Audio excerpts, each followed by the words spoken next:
Gracias por esperarnos. Les comentaba al inicio que íbamos a tener una conversación, una entrevista vía Skype con el doctor Roberto Boico, que es abogado constitucionalista, por el tema, bueno, poco menos que del momento, que es la reforma del Código Civil y, bueno, la unificación con el Código de Comercio, que a partir de esto van a ser una sola ley, de muchísimos artículos y que tratan, bueno, prácticamente la vida completa del ciudadano, desde antes de nacer hasta después de morir.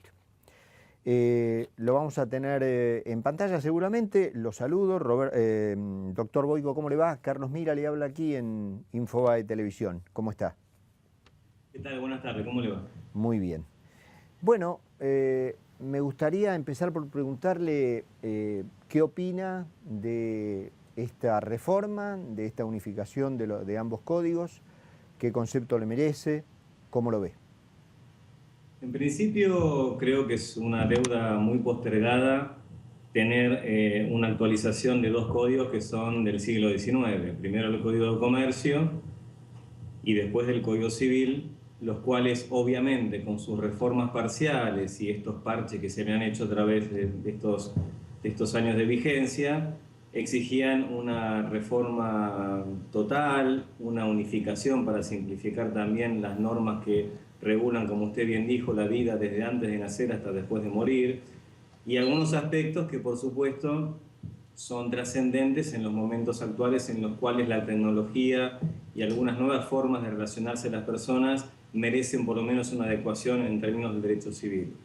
Me parece que la reforma en el aspecto del derecho de familia es una buena reforma, simplifica mucho los trámites de la disolución del vínculo conyugal, establece de alguna manera esta identidad también de género que se está, obviamente en Argentina ya hemos tenido las respectivas normativas en referencia justamente a esta conquista de, en este caso, la identidad de género.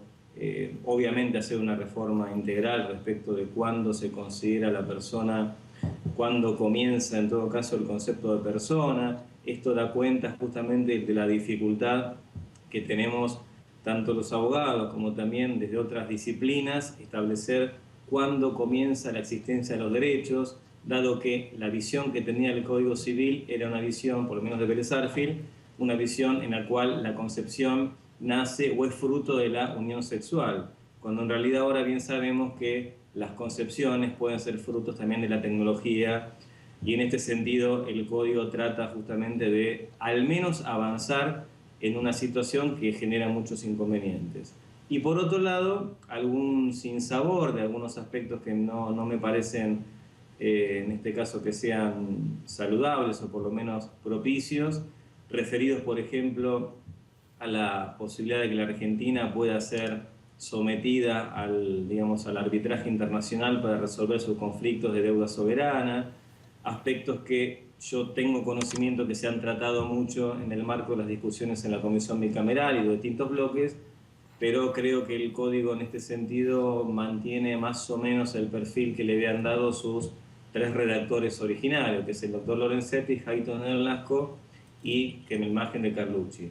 Por lo tanto, contento por la epopeya de tener un nuevo código del siglo XXI y con algunos tamices, obviamente una norma muy compleja, donde la verdad que me gustaría que haya algún tipo de mirada distinta, pero en principio saludo con beneplácito el código. Doctor, me gustaría aprovechar los minutos, digamos, para consultarlo respecto de esta teoría que incluye el código sobre, y que a mi modo de ver, bueno, implica un cambio de paradigma sobre el diseño social de la Constitución, de cierta preeminencia de lo que el proyecto llama derechos colectivos o derecho de incidencia colectiva por sobre lo que hasta ahora hemos conocido como derechos individuales.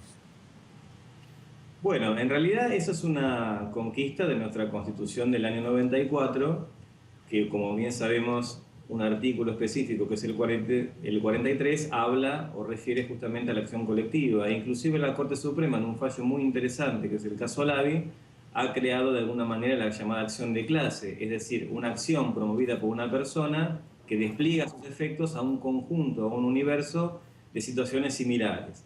Por lo tanto, me parece que en este momento en el cual el avance tecnológico y las nuevas, me parece, dinámicas en las cuales nos movemos, bueno, todos los hombres y mujeres, exige una acción expedita, rápida y que también confluya a solucionar no solamente un aspecto individualista, sino también una visión colectiva. Pero me parece que el Código Civil no avanza demasiado en una cuestión que es trascendente, que es la cuestión procesal de cómo se efectiviza esa acción colectiva. Por lo tanto, si bien se reconoce los derechos de disidencia colectiva, de alguna manera reglamentando la Constitución Nacional, también es cierto que merece una, digamos, propuesta legislativa para regular lo que es la acción de clase y cómo se puede generar una petición que al mismo tiempo sea benéfica para aquel que la promueve y para todos aquellos que no se presentan al juicio. Es un tema muy complejo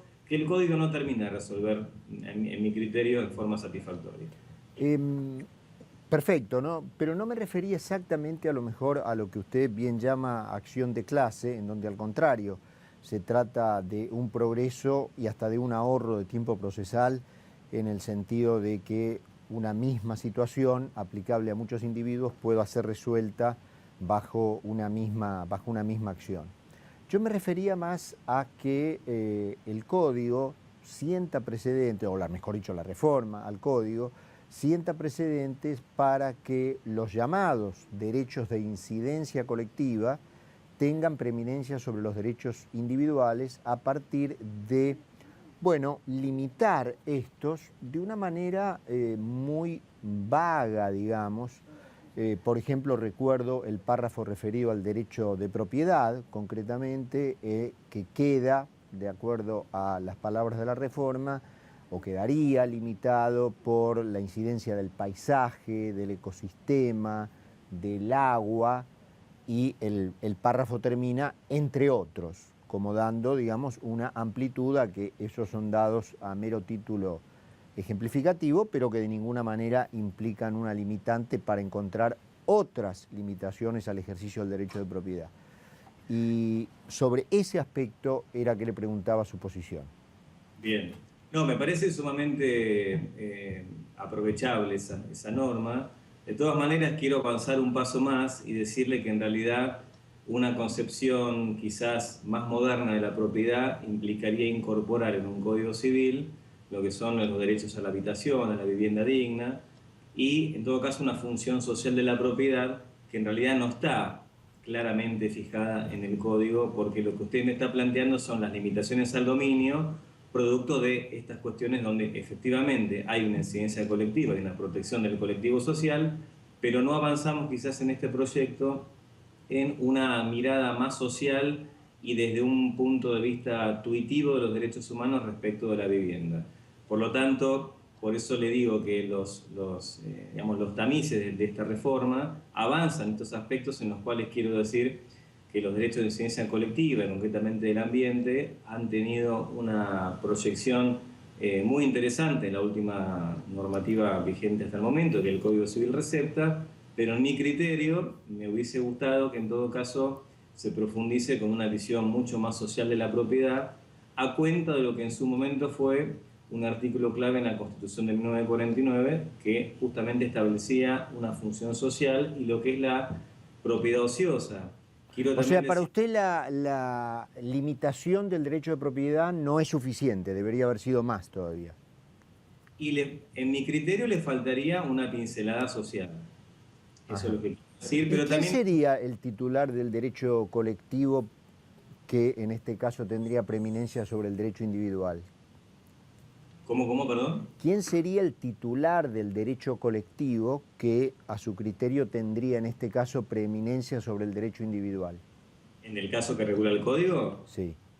No, bueno, los derechos colectivos los tenemos todos. No, pero todos no, los derechos están en cabezas de personas. Digamos, ¿quién ejercería el derecho colectivo? ¿Quién, digamos, concretamente frente a una situación de disputa, sería el que se impondría por sobre el derecho individual de propiedad? ¿Quién ejercería el colectivo?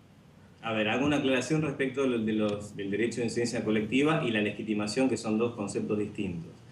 El derecho de incidencia colectiva lo tenemos todos, justamente al ser un derecho colectivo lo comparto en forma universal con todos aquellos, con todo el universo de personas que están involucradas en esa No, cuestión. pero a ver, doctor Roberto, Sí, vamos al caso del paisaje o el sí, caso del ecosistema.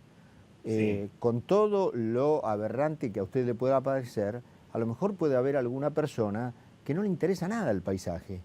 Entonces, esa persona no tiene ese derecho o no está interesada en ese derecho. Entonces, ¿quién va a ejercer, quién va a ser el representante del colectivo? Lo que pasa, a ver, una cuestión, que, que yo tenga el derecho colectivo y no lo quiera ejercer por una cuestión de interés no significa que lo pierdo. Y la legitimación activa para ejercer los derechos colectivos, por lo menos en nuestra Constitución Nacional, están establecidas primero al defensor del pueblo, a las asociaciones que propendan esos fines y también, en virtud del caso Lavi, a todos aquellos que demuestren que son parte de un interés homogéneo colectivo. Entonces, si a una persona no le interesa, en este caso el paisaje, como limitante para el derecho individual a la propiedad, eso no evita la que pueda ser representada justamente por otra persona, que en este caso puede ser o una persona que representa al conjunto como el defensor del pueblo, o en todo caso también un particular, pueda ejercer el derecho colectivo, porque el derecho colectivo implica que es un derecho de todos ejercible por algunos, y justamente las sentencias que se dicten limitando la propiedad individual son sentencias que favorecen a todo un colectivo independientemente del interés que tenga una persona en particular respecto de esa limitación. No sé Ah, si quedó claro. bueno, más o menos, digamos, porque para mí, para ser sujeto de derecho, hay que ser persona, ¿no es cierto? O sea, los que tienen derechos son las personas, sean físicas o jurídicas. Un colectivo es un abstracto, digamos, y como tal, Mire, usted justamente ha dicho lo que le estoy diciendo. Una persona jurídica también es un colectivo sí, y tiene, pero tiene capacidad de decisión. por supuesto, la tiene, Y obviamente, bueno, pero un colectivo no tiene capacidad de decisión porque en un colectivo hay involucradas voluntades que pueden tener puntos de vista, intereses, opiniones distintas. pero no todos son derechos de incidencia colectiva. Por eso, algunos, por ejemplo, el ambiente es una cuestión que interesa a todos, más allá de que alguna persona no se, digamos, responsabilice o no le interese a la depredación del ambiente. Una cosa, insisto, es el derecho compartido de todos y otra cosa Y es cómo que no. queda representada esa persona a la que no le interesa? No, también se le aplican los efectos de la sentencia que tiene Por la justamente fuerza, digamos. un derecho colectivo. Pero si no, con ese criterio no hay derecho colectivo. No, es que, bueno, es que mi punto es que el derecho colectivo es en gran medida una contradicción en términos, porque los derechos son individuales. No, eso es una concepción muy decimonónica. Los derechos no solamente son individuales. Bueno, Digamos, es la concepción de nuestra Constitución, ¿no? Que creo que no, está vigente. no, porque el artículo 43, cuando es modificado, justamente prevé los derechos de incidencia colectiva. Lo que pasa es que pone en cabeza de algunas, digamos, personas en específico quien pueden accionar por el derecho colectivo. Y aparte, El artículo 43, usted se refiere a la acción de clase. no, la acción de clase no está regulada. Lo que está regulado en el artículo 43 son los derechos de incidencia ¿Pero usted a qué colectiva, se refiere? ¿A la reforma del 94? por supuesto, ¿no? Bueno, por eso, la reforma del 94, yo, hasta donde la interpreto, no es que ha cambiado la esencia filosófica de la Constitución original. Pero por supuesto que sí, porque antes de la reforma 94 no existía la acción, por ejemplo, colectiva del defensor del pueblo. Por lo tanto, aparte, la acción, el derecho colectivo no significa que es una persona de derecho público, privado, física o jurídica. Digamos, es un interés compartido, es un derecho compartido. Pero Roberto, le repito, adentro del colectivo hay personas que piensan diferente, entonces no hay un interés compartido. Ya partimos de una base falsa. No, a ver, escúcheme una cosa. Si yo, por ejemplo, estoy propugnando porque no se tale el bosque, no sé, cualquiera, en cualquier Y ubicación. yo estoy propugnando porque sí se tale. Bueno, está bien. Lo que pasa es que ahí, en todo caso, usted deberá probar en forma individual por qué pretende ¿sí? La depredación del Y en bosque. todo caso usted deberá probar por qué no la pretende. O sea, estamos en lo mismo, digamos. ¿Me entiende, Roberto? Es decir, los derechos solo son verificables en la medida en que están en cabezas de personas. No, no, no, no. En Lo, todo de- caso, lo demás es una abstracción, digamos, y bueno, es, eso es... y es reemplazar, digamos, un sistema que le da a las personas individuales justamente el centro protagónico de la vida social, por otro en donde ese centro lo toma el Estado. Bueno, no, no, no, no es así. En todo caso, usted tendrá esta apreciación respecto de que los derechos No, sí, colectivos... sí, claramente la tengo, sí. Sí, no, ya lo veo. Que usted tiene esta apreciación, sin perjuicio de lo cual le puedo decir que no es, en todo caso, digamos, la matriz que está gobernando las últimas reformas en todas las constituciones, en todas las normas, que propenden justamente a la protección inclusive. Yo le digo que la constitución ecuatoriana tiene algunos aspectos más que, digamos, interesantes y que no concuerdan con esta visión nuestra, que es la que tenemos, que es el derecho de la naturaleza, como que la naturaleza es sujeto de derecho. Usted me dirá, bueno, es un disparate, está bien, usted podrá Sí, pensar lo que bueno, quiera. también Maduro acaba de formalizar el viceministerio de la Felicidad Suprema. O sea, en términos de disparate podemos escribir cualquier cosa. El material más resistente del mundo es el papel. Pero yo no creo digamos, el derecho de ciencia colectiva sea un disparate. La verdad que no concuerdo en nada con esto. Y creo que el avance de la Constitución, en todo caso, ahí tenemos dos perfiles. Una visión decimonónica de la Constitución donde se privilegian los intereses individuales, que es la primera parte o la parte dogmática, y un contexto normativo con el artículo 43 y algunos tratados internacionales que amplía ese marco. Por lo tanto, no veo mal que haya derechos de incidencia colectiva. Lo que sí, en todo caso, es una cuestión que hay que, obviamente, probarla en un proceso judicial y eventualmente, cuando se contrapone un derecho individual y uno colectivo, bueno, me parece que es una decisión política privilegiar el derecho colectivo frente al individual. Bueno, habrá que ver cómo les va, ¿no es cierto?, a los países que privilegian lo colectivo por sobre lo individual. La Constitución de los Estados Unidos tiene un siglo, 100 años antes que la nuestra, y ha dado origen al país más innovador del mundo, por ejemplo, digamos. Sí, pero la verdad que los Estados Unidos, si usted advierte, por ejemplo, cómo es su sistema judicial penal y algunas cuestiones referidas a cómo se ejercen los derechos, la verdad que no tenemos nada que envidiarle. Entonces, a ver, la No Constitución, entiendo, no entendí eso. claro, que la Constitución norteamericana es una constitución, yo le diría, bueno, primero que es la primera constitución que tuvo éxito, por eso inaugura un régimen de constitucionalismo social. Perdón, de constitucionalismo, que después obviamente van a copiar otros, digamos, otros países como el nuestro en 1853 en alguna parte. Ahora, decir que la Constitución norteamericana es el panegírico de las normas, me No, parece que no, panegírico no, pero me parece que ha dado origen a un país relativamente exitoso, ¿no? sí, pero no exactamente por su Constitución, sino por su Ah, visión no por imperial. su constitución. Me parece que no. En todo caso, la Constitución de los Estados Unidos lo que refleja es un momento histórico muy particular en el cual las 13 colonias que habían sido independizadas en 1776 se requerían un texto fundacional, pero digamos, con la visión de que el texto constitucional garantiza los derechos más, digamos, solemnes o importantes de las personas, que son los derechos privados, la propiedad privada. Tiene una visión estrictamente lockeana de Locke, la Constitución norteamericana. Y a usted le parece mal eso? ¿Usted cree que habría que reemplazarlo por el asunto colectivo? Yo no sé si habría que reemplazarlo por asunto colectivo. Lo que sí le digo es que los derechos de ciencia colectiva están protegiendo una situación por sobre un interés individual. A ver, yo no comulgo con una visión individualista de un texto constitucional ni tampoco de la política. Entonces me parece que la protección del colectivo social, en mi criterio, es un avance y pensar lo contrario, bueno, es una visión distinta que responde, me parece, a otro momento histórico. Esa es mi opinión. Porque en general, digamos, la prueba empírica demuestra que las personas, muchas personas, cuando deciden sobre su propia vida, tienden a buscar, y eso implica, por ejemplo, irse de su propio país, tienden a irse a lugares en donde estén garantizados los derechos individuales, no los colectivos. Pero me parece una discusión ociosa. Usted me dice que Estados Unidos garantiza los derechos individuales.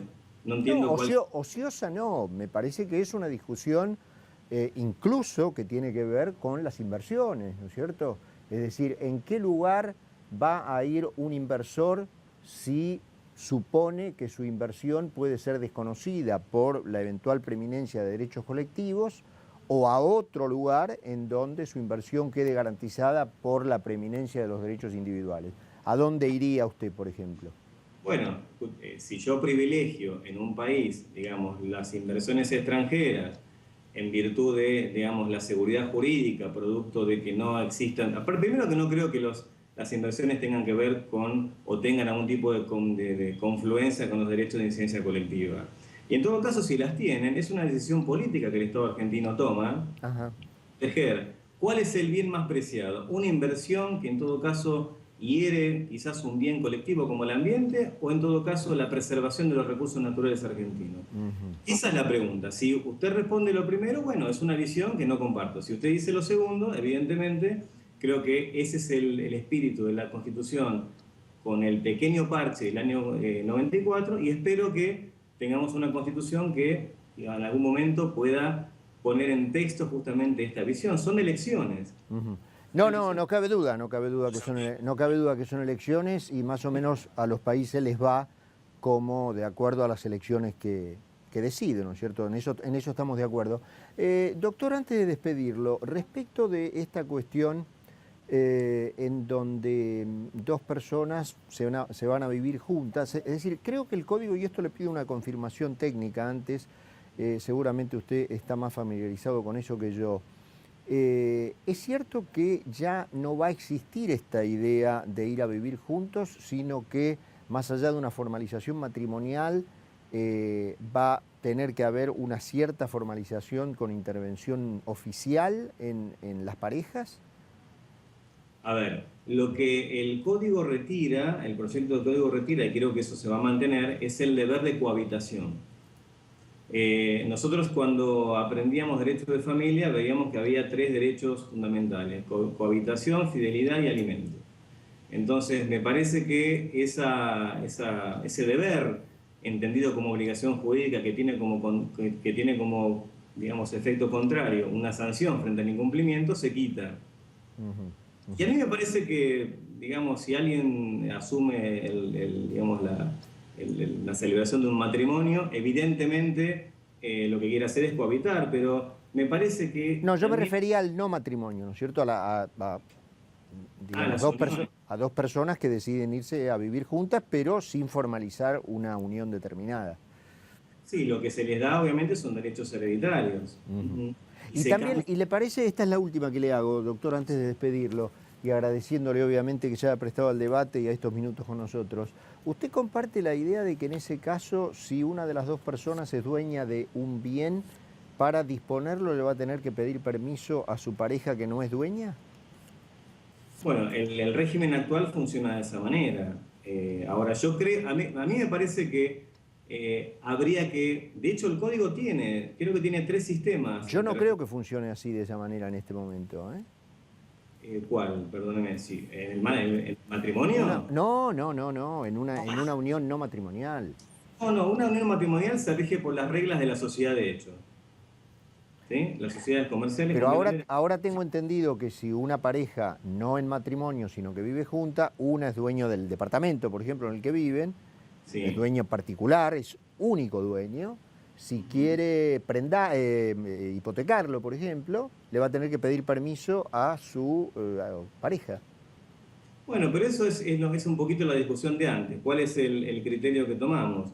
A mí me parece que justamente las uniones de hecho que no formalizaban en matrimonio generaba mucha injusticia respecto de aquellos que obviamente quizás pusieron en toda la convivencia lo que quizás es inconmensurable, que es los aportes no sé, el tema doméstico o el acompañamiento, y después frente a la disolución de ese vínculo, digamos, no formal, está obviamente sin ninguna protección legal. Entonces, si yo privilegio, ¿no es cierto?, una visión individualista de la persona, bueno, me quedaría con el sistema actual, pero me parece que el código en ese sentido es mucho más intuitivo y protege, obviamente, a las dos partes que están involucradas en un plan de vida bajo un instrumento que es distinto a la formalización matrimonial. Yo creo que eso es saludable. Y le quiero hacer una pequeña aclaración respecto de que los países les va bien. Yo quiero recordar que Europa y Estados Unidos, con esa, digamos, visión económica e individualista que pueden tener, no le está yendo demasiado bien respecto de otros países emergentes como puede ser la Argentina.